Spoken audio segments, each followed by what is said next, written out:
Today, what we're going to read about is a few verses here from Psalm 40.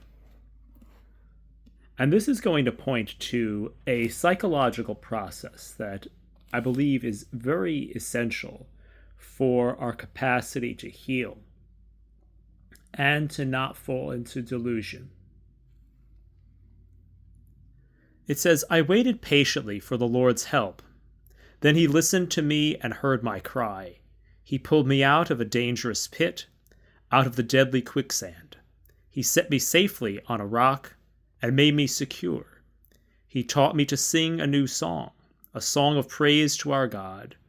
Many who see this will take warning and will put their trust in the Lord."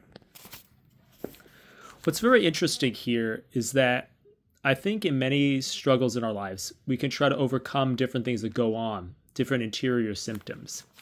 And it can seem that we're looking for God to help us. So, for example, let's say we're dealing with an issue of forgiveness. Like we've been through something and we can't let it go. And it keeps playing and playing over and over again in our minds and we can't get rid of it. And it seems like it seems like the help might seem like it's not coming. But maybe the way that God is going to listen to us and hear our cry is what we see here, to pull us out of a dangerous pit. And we can see this dangerous pit, this deadly quicksand, can come to represent the different types of thoughts and feelings and personal history.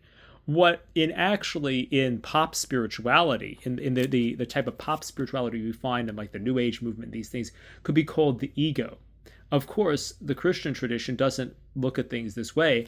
But for the Eastern Christians, there is this understanding of what they call the logismoi, which are thought forms. And understanding that the thought forms that we have in our minds are passing things, that we don't want to always consent to these thought forms.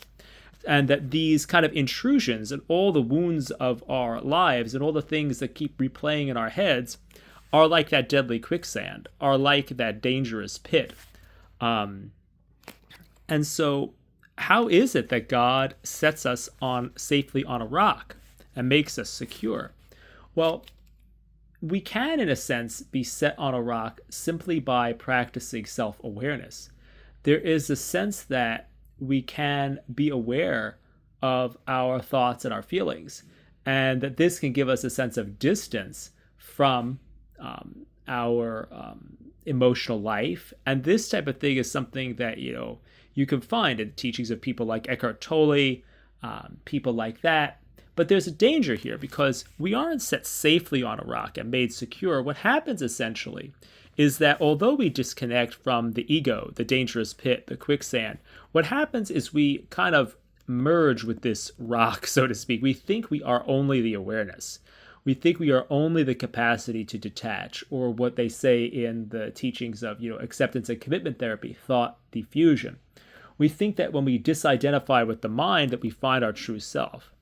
And essentially what happens is that it's not that we're set securely on a rock.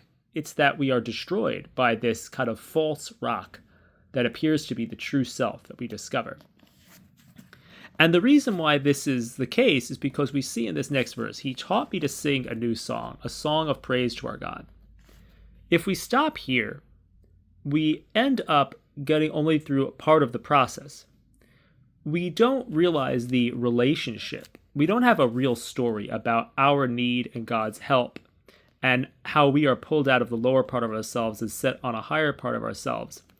But then we miss out on the highest part of ourselves, because if the highest part of ourselves, we could say your lower self is all the mess of your thoughts, your emotions, and your thoughts. You could say the dangerous pit could be the emotions, the deadly quicksand is your thoughts.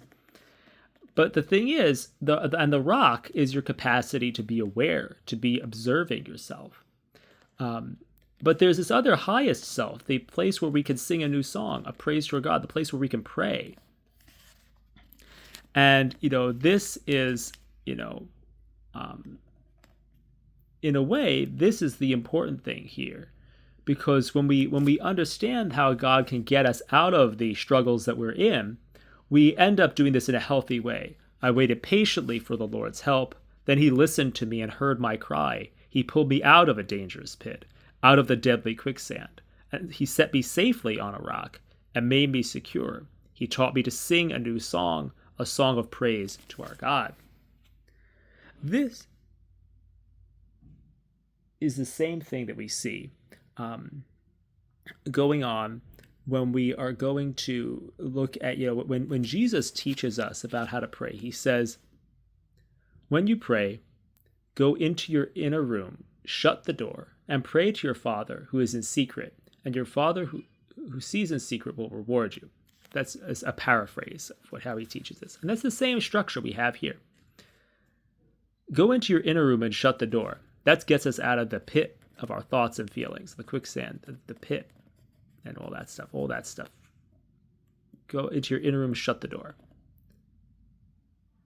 But the thing is, if we just shut the door, we think we're not our thoughts and feelings. Then we make that perceptual mistake where we think we are God. So what we have to do is we shut the door, but then we pray to our Father who is in secret. That's more like he taught me to sing a new song of praise to our God. Because we have to have this doubt. We have to say, I doubt all my thoughts and feelings. But we have to have faith that there's an unseen God to talk to. We can't afford to be conscious without being connected. We can't afford to do that. No consciousness without connection. No disidentification from the mind without a connection with Christ. You can't have these things, or else the process is not complete, or else the process is truncated. And what happens is that, as they talk about the text, The Cloud of Unknowing, there's a book called The Cloud of Unknowing which talks about Christian contemplation, and it says, put everything under a cloud of forgetting. That's like, shut the door. He pulled me out of a dangerous pit, out of deadly quicksand. You have to have this sense of ignoring all the different movements in your mind, not reacting to them, not being stuck in them. But then you don't want to get stuck, because once you become non-reactive, you might, instead of putting everything under a cloud of forgetting, and then, as the book teaches, knocking on the cloud of unknowing with a single word, with a prayer to God, you might get stuck here. And if you get stuck in the middle, what happens is that you essentially end up, what they call you end up at this illusion of the true self. You end up in this illusion of this true self. You end up in this disintegrated consciousness, because you end up kind of getting absorbed here in the process, and you feel that you found the true self, and you kind of become blind to the whole picture of your life. You get blinded to this thing, because what you really want to do is you don't want to go out of your mind without adult supervision. You don't want to get caught in the because observing yourself is the created light of your mind. You don't want to miss out on the uncreated light of God through prayer. You don't want to only meditate and not pray. These are the problems. You don't want to just be, as they say, there's the Eastern saying, to survey the thoughts is to calm them. Okay, that's over here. To survey the thoughts is to calm them. And prayer purifies watchfulness. Watchfulness purifies prayer. How is this practical? This is very practical, because what happens is, as you go around your day, let's say you're dealing with a big problem, but you can't get past all the different thoughts and pains and all the things that are in your mind about some situation. It keeps replaying over and over again. You need to basically you need to forgive and forget. You need to have that forgetting where it's like you place it under the cloud of forgetting. You see all the stuff coming up. You observe all the thoughts that arise in your mind. But then you also pray. You also pray in a way that acknowledges who you are and who God is, who acknowledges Christ, acknowledges your sinfulness, and acknowledges all those things. If you have that, if you have prayer, that purifies the watchfulness so it doesn't go into a delusion of being God.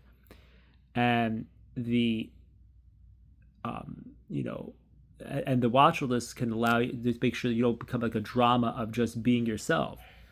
And so I think that in a way, this is a pathway toward integration. So it's something that's very important. We want to If we want to achieve healing, we have to kind of say, hey, well, we have to just kind of get that distance and that detachment from our thoughts. But then we need to reattach to God in order to really heal, if we want to forgive. Because it's like we want to detach from all the pain, detach from the ego, so to speak.